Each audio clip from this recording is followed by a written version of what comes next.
Hi, and welcome back to part 2, which is part 2 of 2. Who knows if that part 1's even going to get edited. Well, I've already said part 2, so this will be part 2 again. So, what are we doing here? Sit on down. I don't know. I wanted to actually grab it over there and be a little closer with it on this one. But it's alright. It's still rainy.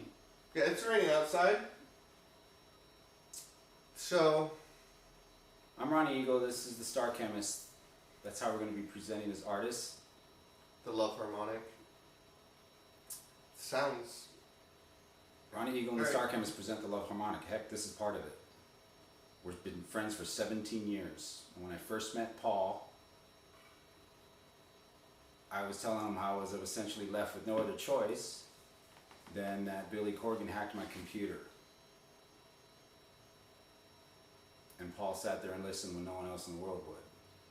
And that's the main reason why we're still friends today, 17 years later. Did you believe me at the time? No, I didn't believe you.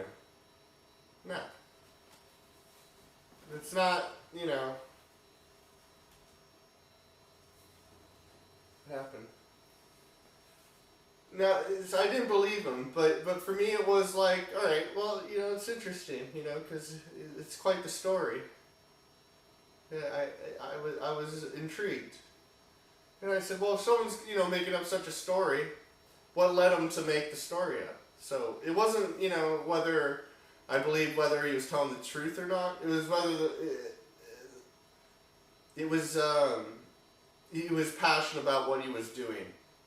And me as an artist, I recognize that passion, that drive, that want, that need of understanding or fitting in or being accepted. I saw that in him. You know, his story, his life, all that, everything he told me. You know, it's one of those things I took with a grain of salt. I didn't know the guy, you know. Right? He could have told me anything. Oh, he was born in Asia. You know, I don't know. That's fair. That's wow. That's good. Yeah. So for me, saying what I was saying, it's like, yeah. I mean, for Paul to even stick it out, I just knew he was really strong spiritually, because I had been going through quite an experience at the time and trying to sort of explain it to other people, and basically would run people into the ground with it. You could just tell it was draining their energy, and at that specific time in my life, that's kind of what was going on. And this guy would just absorb it, essentially, and I didn't know if he believed me or not, and I was trying to really suss it out and get through it. I'm much further along from it now, and I'm not trying to relive it or anything.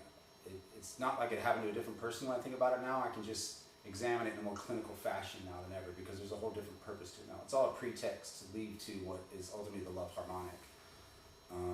This whole other story, and so the basis of that are several factors, one of which is our friendship.